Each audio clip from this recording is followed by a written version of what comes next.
Don't miss the tea. Subscribe now. Oh my God, Sarah, sit down. No, seriously, grab your wine, sit down, and do not get up until I have unloaded this entire nightmare onto you because I am genuinely at the end of my tether. I feel like I'm going insane. I'm not even joking. My blood pressure must be through the roof. You know how I've been dreading this year? With the girls? Well, it's officially worse than I imagined. It is absolute carnage in my house. Total warfare. So, you know the situation, right? Hattie is 17, doing her A-levels, and Rosie is 16, doing her GCSEs. It's the perfect storm, the clash of the titans. And look, I get it, exams are stressful. I remember my exams vaguely through the haze of the 80s, but this is next level. The pressure in the UK school system right now is enough to crack a diamond, and my two girls are just crumbling. But the problem isn't just the studying, Sarah. It's the way they are tearing each other apart. It's gotten to the point where my husband, bless him, he's trying, but men can be so useless when it comes to the emotional subtleties of teenage girls. He just stands there looking like a deer in headlights. He keeps telling me, mention the schools, it's relevant. As if that explains why they're trying to kill each other. But okay, for context. Hattie is at the mixed grammar school, very academic, very high pressure. Rosie is at the all-girls private school. Different environments, different vibes, but they both row. That's the only common ground, rowing. But even then, they're at different clubs because God forbid they share a boat without capsizing it with their drama.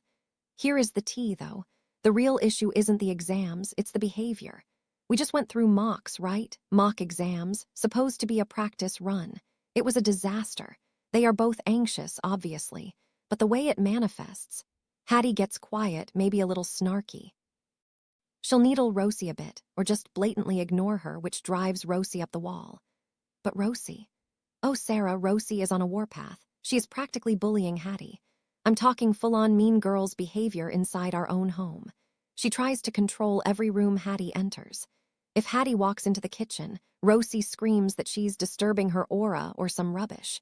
She tries to gatekeep us, her parents. Like if I'm talking to Hattie, Rosie will come in and demand attention immediately. Obviously, we shut that down. We're not bad parents, we stepped in and supported Hattie. But it is getting so tedious. Day in, day out. And remember, the mocks didn't even overlap. Imagine what it's going to be like in the summer when the real exams are happening at the same time. But here is the thing that makes me feel like a terrible person for even saying it out loud. But I can say it to you because you won't judge me, right? Rosie has anxiety. Diagnosed. We pay a fortune for her therapist. She goes regularly, and I'm glad she has that support. But Sarah, I swear to God, she has started weaponizing it. She uses her anxiety as a get-out-of-jail-free card for acting like a total brat. She will scream at Hattie, call her names, kick off a huge scene, and then the second we call her out on it, she bursts into tears and says, "My anxiety is spiking. You're triggering me. Hattie is triggering me."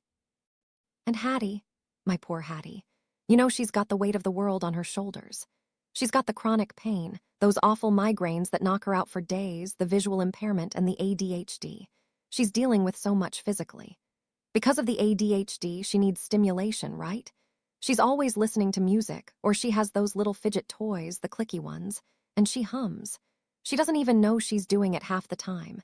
She just hums or sings quietly under her breath while she's thinking. Rosie acts like Hattie is screaming through a megaphone.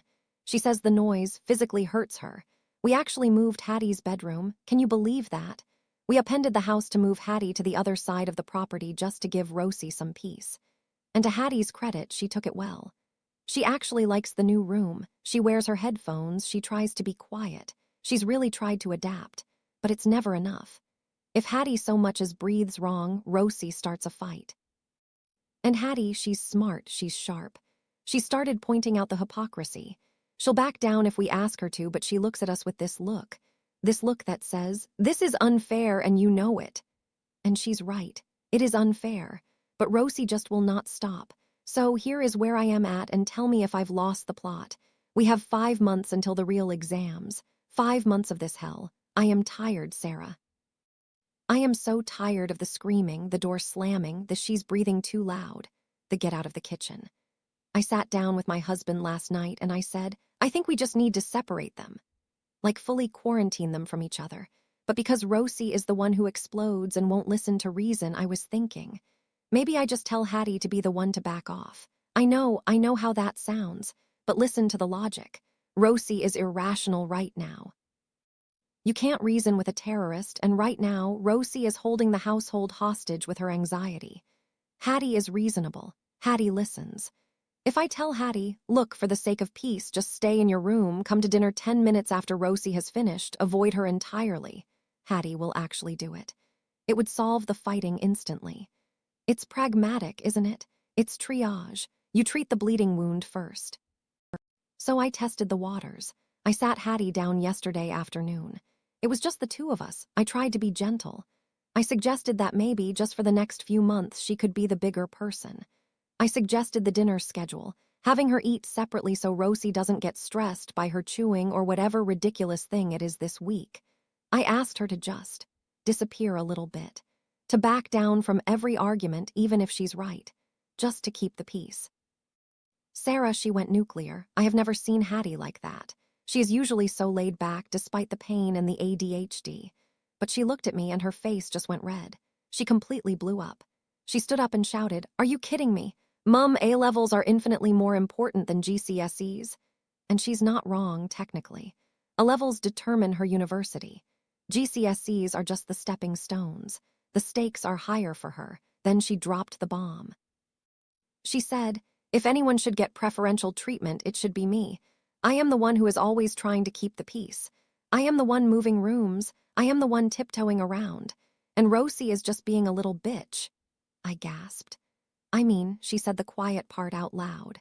She called her sister a little bitch to my face, and honestly, in that moment, I couldn't even scold her because I knew she was venting years of frustration. She looked me dead in the eye and said she is done being the sacrificial lamb for Rosie's anxiety, which Hattie thinks is just a cover for Rosie being a control freak. But here is the problem. Rosie won't back off. If I go to Rosie and say, "You need to leave Hattie alone," she will scream. She will cry. She will throw a fit that will last 3 days and disrupt the entire house. She will say we don't understand her mental health. She will weaponize every therapy term she's learned in the last 6 months. Hattie, on the other hand, if I force the issue, if I put my foot down and say, "I am your mother and this is how it's going to be," she will do it. She will stay in her room. She will eat cold dinner. She will make herself invisible. But I saw the look in her eyes when I suggested it, Sarah. It was heartbreak. It was betrayal. She looked at me like I was confirming that she matters less. My husband is torn. He just wants the noise to stop. He thinks maybe we can bribe Hattie.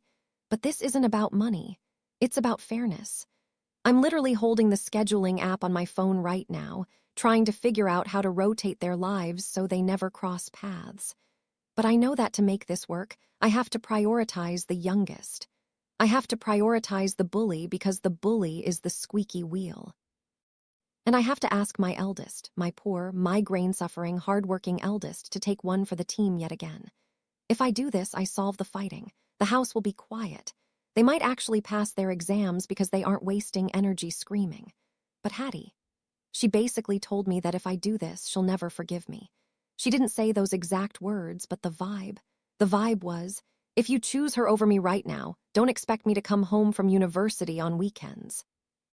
I'm terrified I'm going to damage my relationship with Hattie permanently. But if I don't do it, Rosie is going to cause a nervous breakdown for all of us. I feel like I'm choosing between my sanity and my daughter's trust. Am I the asshole? Please tell me.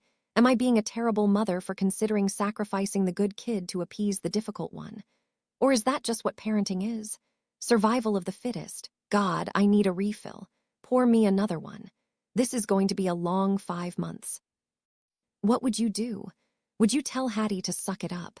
Or do I let World War I happen in my living room every night just to prove a point about fairness?